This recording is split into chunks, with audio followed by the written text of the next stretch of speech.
Hello, boys and girls. It's time for science. It's actually science number 6. So pull out your science papers. The Great Ice Age looks like this. Don't forget to put your name and date at the top. And we're going to be dealing with the Great Ice Age, when the world was mostly covered in ice. So you probably know that because we've talked about it, but we're going to get more into detail.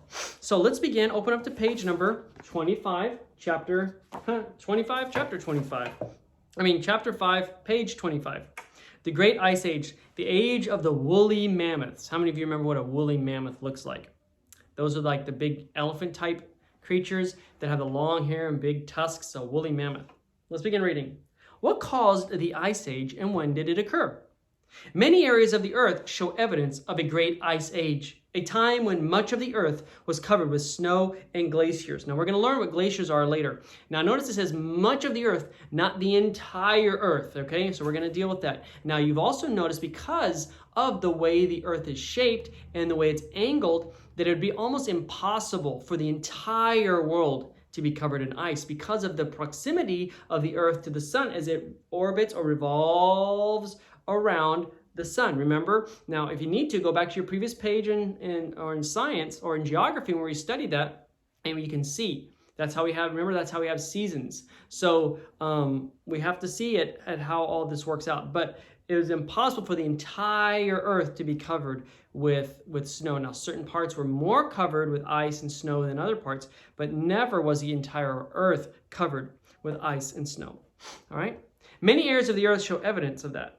There is evidence that ice covered about 30% of the earth at one time, including northern Europe, all of Canada, much of the northern United States, all of Antarctica, and parts of New Zealand and South America. Now, you're going to get into where all those places are. Let's go over to our map and let's discuss that, okay? So, and we'll see, we have an image that we'll look at also on our paper. So we have, let's look at our map here. What does it say? It says that, what does it say? It says there's ice that cover 30% of the earth, including northern Europe. Now here's Europe, so it'd be northern Europe. Now, is there lots of snow all the time over here in Europe? No, it's usually, it snows, but then it goes away when the summer comes. But this was like, it stayed. I think the Ice Age, we're going to learn, lasted about 500 years or something like that. But it was like, it was from up here. Of course, all of this is still snowy, right? And all of this in Antarctica is, of course. But the Ice Age brought the snow. Here's New Zealand over here, this island. So what is it saying? It brought it all the way down to most of North American continent, even the U.S., basically across here. All that and above was all ice. Excuse me. And then, let's say it says, and parts of New Zealand and South America. So parts of New Zealand right here, here's parts of New Zealand, all the way here, from here down. So the earth from here down and from here up, all this was ice, and all this was ice and snow. And then right in through here was not. It probably wasn't as hot as it is now, but it probably was, it wasn't covered in ice like, it was not covered in ice like the other parts were. All right, let me get situated again here. Oh, there my camera. Okay, does that make sense? And so if you look at your map, look down here on this page. So you can actually see it, and we'll see this picture, how it was lower, and then down here, see there's parts of here covered in snow. So we'll see that in better detail in a minute. There are areas of land that have been cut out of massive ice by massive ice movements, and many specimens of animals and even people have been found encased in ice. That means they found like not necessarily fossils, but parts of animals and even people that had been covered in ice that were frozen. And even mammoths, the large hairy elephants, have been found encased in ice. I should have given you guys a picture of a woolly mammoth to color. That would have been a fun thing. So maybe I'll still print one of those out so y'all can color them. Evolutionists claim that slow climate changes have resulted in many cycles of warm climate followed by an ice age followed by a warm climate. They believe that the most recent ice age started over 2 million years ago. The ice advanced and retreated and then ended about 10,000 years ago. Now, we don't believe the earth is that old, do we? Creationists believe that there have only been one ice age and that the animal remains in the ice are only a few thousand years old. So we believe that the earth was created about 6,000, maybe 6,200 years ago, something like that. Okay, and as you get older, we'll get into more details of why we believe that. There is fossil evidence to support a much warmer, more tropical climate immediately after the flood, as well as evidence supporting a great ice age. However, evolutionists and creationists disagree on the age of these fossils and on the number of cycles that have occurred. So, evolutionists believe that there was an ice age, and then it got warm, and then there came another ice age, and it got warm, and another ice age, and it got warm. Creationists believe that right after the flood, it was really warm. Right? All the volcanoes exploding, all the water being evaporated, so it goes up into the air. Now remember, we're going to talk about certain things that create an ice age, but all that moisture in the air, and so the temperature started to drop, okay, and created ice. So we believe that there's just one ice age, and then temperatures changed, and the ice receded, and we have what we have today, okay? Despite the disagreement about the dating methods and other evidence, scientists agree that for an ice age to form, there must be two conditions. So, notice there's what two conditions. A lot of the things, if you'll read, they'll have answers. Some of you left some of your answers blank, and I don't know why, but make sure you fill in all of your questions. Much wetter winters, resulting in large amounts of snowfall, and much cooler summers, preventing snow and ice from melting. Right? So in the winter, it's colder, more ice is falling, but then when the summer comes, it doesn't get as hot, so the snow doesn't all melt away. So when winter comes, more snow piles on top. Does that make sense? Okay? So it would not get so hot that all the snow would melt. If we look up on the mountains right now, we see that there's snow there. So go outside if you can and look up at the mountains. You know, if we were here in class, we'd walk outside and we'd look at the mountains if we could see it through all the smoke from the fire. So we need to be praying that God sends rain to put those fires out. But that's why rain is so important up in the mountains. Because when you get the snow in the mountains, it gets packed down, and we'll talk about that, creates glaciers, so that when summer comes, some of it starts melting and running down the mountains. That's how we can irrigate the fields. But it doesn't all melt. And then other snow falls and it packs on top of it. Now, there have been years when California was going through the drought where it did melt. Like it was all gone, right? And that's not good. So during the Ice Age, what happened was the winters were what? They were wetter, resulting in snow. So the more liquid in the atmosphere, it gets cold, and that forms crystals, and you know, snow are crystals. You guys studied that with Snowflake Bentley, right? Or he realized how every single snowflake is different. So all the snow falls, it covers, and then the summer comes, there's no snow, but it doesn't get so hot that all the snow melts. So there's still snow. So then when winter comes back around, guess what? There's still a lot of moisture in the air. Snow falls, and it falls on top of that other snow that has not yet melted. Some of it melts, of course, but not all of it. And so slowly but surely over the years, it builds up and builds up and builds up. Okay? Now eventually that moisture in the air started to disappear as much, and we started having hotter summers, so more of the snow melted. Okay? Does that make sense? All right. Scientists believe that the summers during an ice age would have been 20 to 40 degrees Fahrenheit. That's kind of cold. Because remember, water freezes at 32 degrees. At 32 degrees Fahrenheit, if you take water and you put it in weather that's 32 degrees Fahrenheit, it starts to freeze. Okay, that's how ice is made. Okay, so it's cooler than they are today. They also believe that up to 80 feet of snow would have fallen each year. Imagine 80 feet. That's almost as tall as our school, right? It would probably reach up to almost to the roof of the school. That's how high it is. So that fell every single year. Now, usually here in California, it's probably 3 or 4 feet. Maybe sometimes 8, 9, or 10. I'm not exactly sure of the numbers. But I don't think there's ever been 80 feet of snow that's fallen up in the mountains, right? Lately, in the past couple hundred years, probably, all right, or more. I mean, 80 feet is a lot of snow.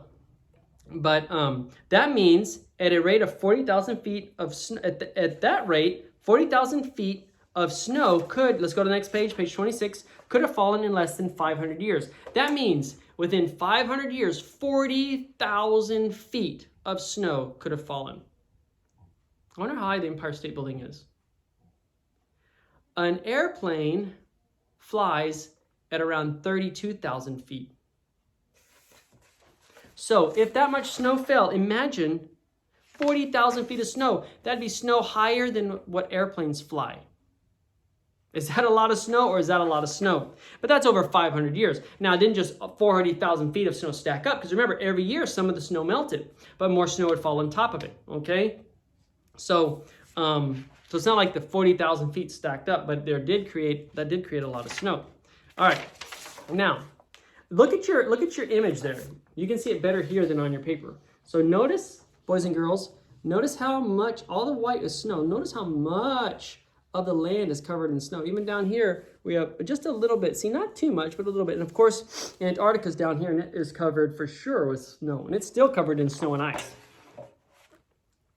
This would have compressed into 4,000 feet of ice, resulting in massive glaciers. So what that means is all that snow starting to melt and then get wet and cold again, it would have created ice that is 4,000 feet thick. Now, when you do your experiment, which we're going to talk about, you're going to see how that compression works. So, imagine your ice cube. Imagine having 4,000 feet of that. That's almost a mile. 5,280 feet is a mile. So you had almost a mile of ice. Okay, and that is what created the massive glaciers. And we're going to study next week what a glacier is. During this time, people may have migrated from one area to another over land bridges that appeared because the sea level was lowered by all the ocean water now in the ice and snow on the continents, right? So because there was probably less water, there was probably areas where people could walk across. So for example, let's go back over to our map, okay? Look at this. So imagine if right here, you see, we have Asia, and it gets really close to North America. You see that? Because it's the same thing over here. This is the same picture over there. But people could have walked, look, from over here, people could have migrated on up, gone over, come all the way over here, gotten to there, which is right here, gone on up, and then they could have migrated into North America. See, this is a really short area here. Imagine if the water was frozen and it was ice, they could have easily crossed, just walked right across, and that's how they could get into, and then they just migrate down south where it gets warmer. So you're wondering, how did people get from over here, where creation happened, all the way to where we had Indians here and the Mayans and the Aztecs and people living in these areas? Well, pretty simple. They could have crossed over here. Or, they could have gotten a boat from here to here to here, and then maybe crossed over here, and all this might have been frozen. They walked down here. There's a bunch of ways that people could have gotten, but that's where they're talking about migration. Migration is people moving, right? Okay, so let's continue. The uniformitarian idea of slow climatic changes suggested by evolutionists does not explain what would cause the temperatures to change and does not explain what would cause significant more snowfall to occur at the same time. So evolutionists have this idea. Remember what uniformitarianism is? It means everything that's happening today happened the same in the past. That the way the weather worked back then or the way the weather works today is exactly how the weather worked back then. And we've discussed how those ideas don't necessarily work well together. Do you remember that? Okay, but so their ideas of evolution and stuff like that doesn't work with what is even happening today. How would that even result in the ice age and the temperatures changing and all of those things? Okay, they can't explain what would cause the temperature to change and does not explain what would cause significantly more snowfall to occur at the same time. If things are the same today, or 4,000 years ago, or 5,000 years ago as they are today, or in their opinion, 2 million years ago as they are today, how do they account for all that snowfall? They can't. Or see, creationists say, well, what happened was when the flood came and the waters went down, it evaporated. All the moisture went into the air, right? And what it did is it dropped temperatures, and the temperatures dropped. There was a lot of snow that came down, right? Then the summers came, and the summers weren't as hot, so that snow did not fall. And then the winter came again, and more snow fell. The summer came, it wasn't as hot, and so it created more and more ice until we had close to 4,000 feet of ice.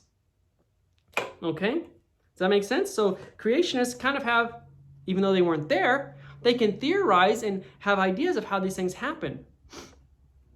On the other hand, the biblical account of the creation of the earth followed by a great flood explains how a tropical climate was quickly changed into an ice age, and eventually into the climate we see today. So by looking at the flood and accepting it as true, it explains a lot of how things that were meant, because remember, during the time of Adam and Eve, it wasn't wintry.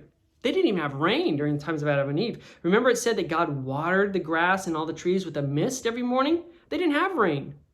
When the people saw the rain for the first time during the flood, that was the first time they'd ever seen it. Okay? So the idea of a flood actually explains how the ice age could have happened.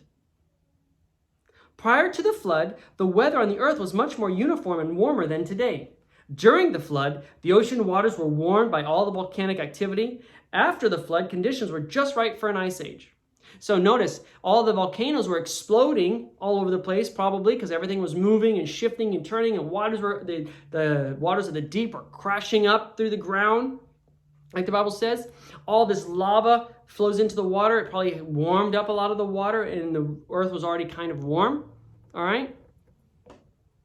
Now, we don't know that for a fact. This is all most likely what happened, but it fits the narrative, or fits the idea better than what the evolutionists have come up with, which things change all the time, okay? After the floods, conditions were just right for the ice age. The warmer oceans experienced much higher evaporation rates, resulting in large amounts of rain and snowfall. Now notice, have you ever taken water out or taken a piece of ice out? Here, do this, everybody. Go to your refrigerator and get out a piece of ice and go set it outside on the sidewalk. And just wait. What happens? It melts, and then it's just a puddle of water. And then what happens to the puddle of water? It dries and gets smaller and smaller and smaller and smaller and smaller and smaller until it just... What happened to all that water? Did it soak into the concrete? No, it evaporated, meaning the sun heated it up. It turned from liquid form into gas form, and it rose into the air. Now, when too much moisture gets up in the air, what happens? It rains. But what happens if it's really cold and it rains?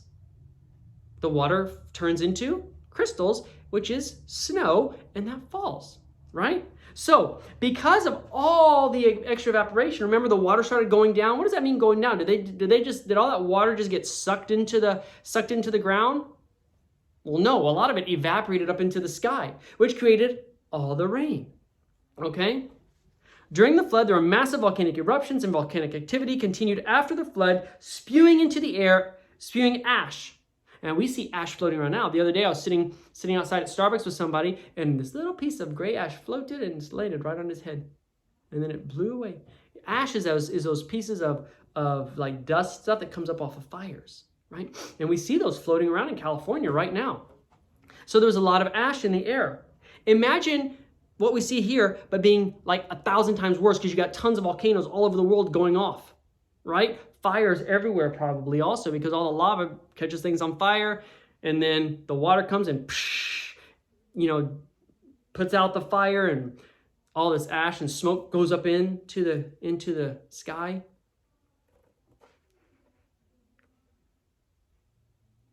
Blocking some of the sunlight and causing much cooler temperatures over the entire Earth. Have you noticed how cool it's gotten lately? It's not just because the temperature is changing. I mean, it's going to be changing pretty soon, but it's starting to get colder too, because you look at the sun outside right now and you can almost look at it and it won't hurt your eyes. What happens if there's no smoke in the sky and you look straight at the sun? Oh, it burns your eyes.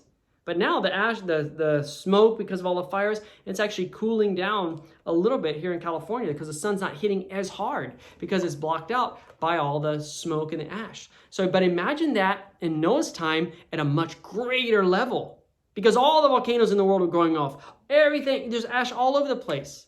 And as the water came down, you know how you ever poured water on a fire and goes, and more smoke comes up, right? It was all over. There was tons of it. These two conditions together would have resulted in an ice age. Eventually, the ash would have settled. The waters in the oceans were cooled down, and the climate slowly warmed up and developed into the seasons that we have today. It is estimated that the ice age lasted less than 500 years. So people creationists think it lasted less than 500 years. So I was pretty close. So if you want more information, you can go to that link here, and you can look up on the internet and learn some more if you want to on your own. Okay. Let's go, turn back to page 25. Let's look at these fun facts down here. Fun fact number 1. Even during the Ice Age, the middle latitudes had mild weather. Some people lived in the warmer parts of the Earth. Now, remember, we had the latitudes, right? That's where the Earth, let's go back over to our map. Remember, we talked about longitude and latitude? Latitude is where we're measuring the Earth by the equatorial lines. The equatorial lines run this way.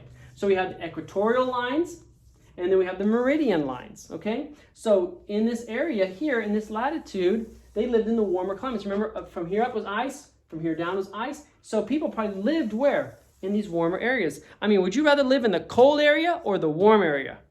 I would probably live in the warmer area. I know, well, some of you might be like, I want to live in the cold area. Well, you probably could have if you wanted to, but I would not have lived in the cold area. I would have wanted to live where it's warm because I like the heat. Let's look at the next fun fact. Job may have lived during the Ice Age. The Lord in Job 38:29-30 said, "For those womb come, or from whose womb comes the ice and the frost of heaven, and who gives it birth? The waters harden like stone, and the surface of the deep is frozen." So because of what we read in Job, who knows? He might have lived during the time when there was the Ice Age. Right? They say Job is one of the oldest books in the Bible. And like from one of the beginning books. It's one of the oldest ones. But Job very well could have lived because God's like, where does a big ice come from? Right? Let's look at the next fun fact on page 26. In the biblical time scale, the Ice Age would have started around the time of the Tower of Babel, even a little more than 100 years after the flood, and lasted several hundred years. So when you're reading about the Tower of Babel, now, notice what happened during the Tower of Babel. This is pretty cool, all right? Because there's the Ice Age, remember we talked about people being able to go from one place to another because the between the continents was like frozen, and they could have walked all the way up and then around into America, or into the North America and South America, all right? Through that place where Asia and, let's go back to our map again, where Asia and North America touch right here, remember? They could have walked across here, so they could have started up here and walked up here, and they could have eventually crossed. Where am I going? They could have eventually walked across here, which is over here, and come down through here and visited all throughout in here. Who knows, right? I'm not even sure what could have happened, but it's possible. Now notice, the Ice Age, when that could have happened and when all the passageways were frozen and people could migrate, it happened during the Ice Age. And what did God do at Babel? What did God do at Babel? The Bible says that they were all joined together in one place. And remember, God established the world for what? For one country, one nation? No, God established it for many nations. And so so at Babel, they're building this temple or this tower, and God says, you know what I'm going to do? They won't spread out across the earth like I told them. I'm going to change their languages.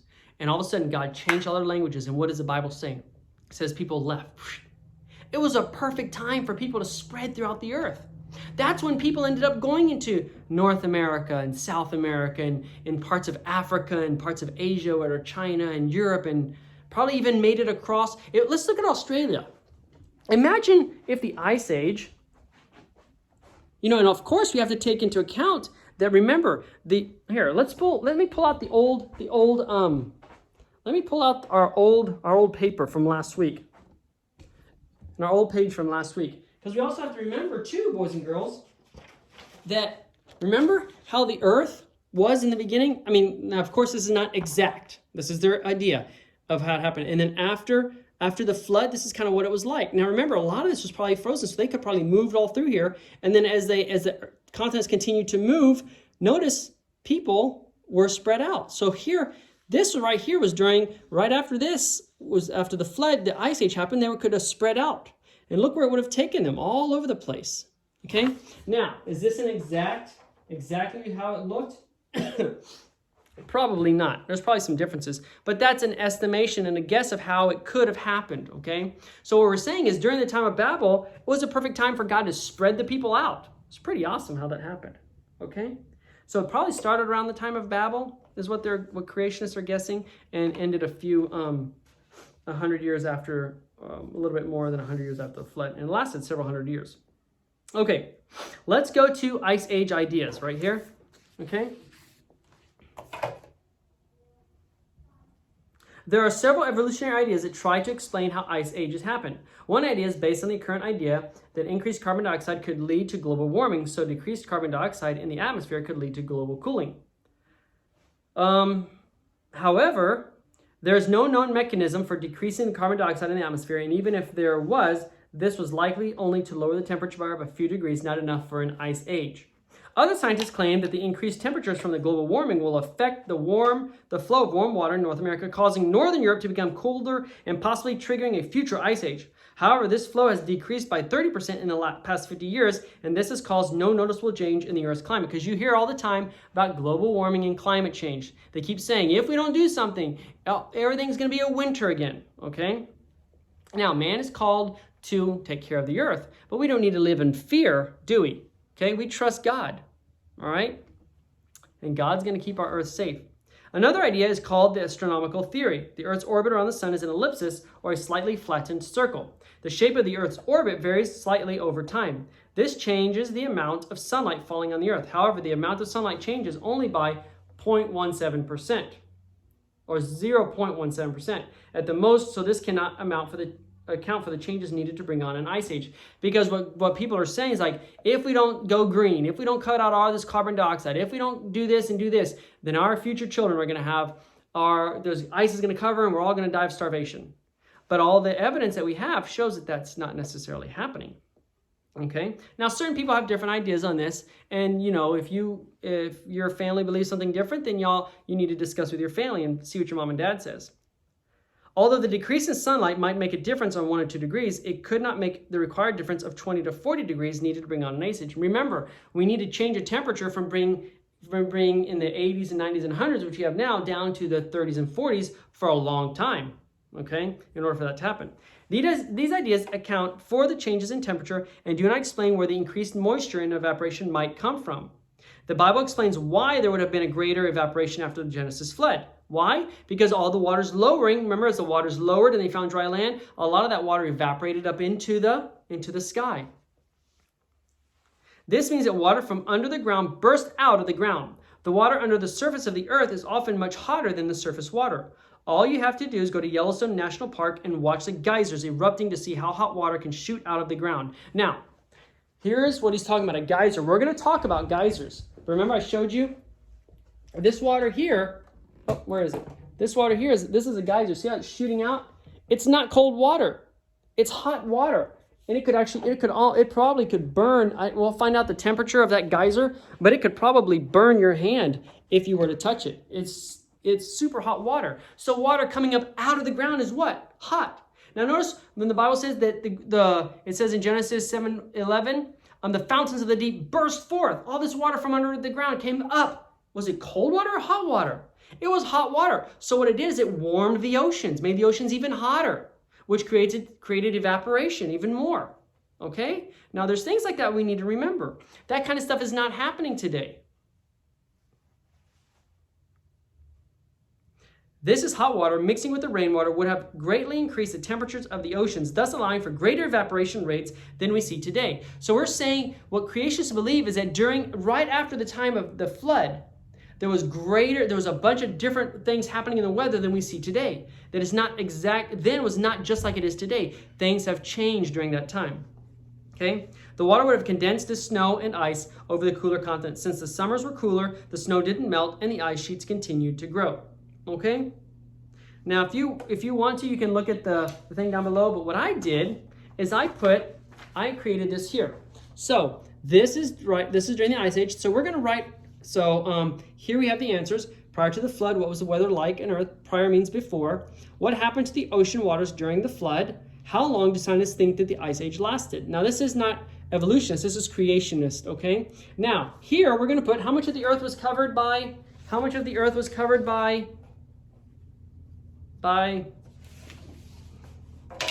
ice. Look at the top of your book. Right here it tells us. Let's read this together. Okay, on page 26. During the Ice Age, nearly 30% of the land surface of the Earth was covered by ice, which is identified in white. Today, only 10% of the Earth's surface is covered by ice. So, right here, I want you to write 30% covered by ice, 10% covered by ice. 30%, 10%, okay? So here it shows 30% and here it shows 10%. So fill that out. If those come back blank, I'll know that you did not watch the whole video. So, boys and girls, again, we see that the Bible helps us to understand why the earth looks the way it looks.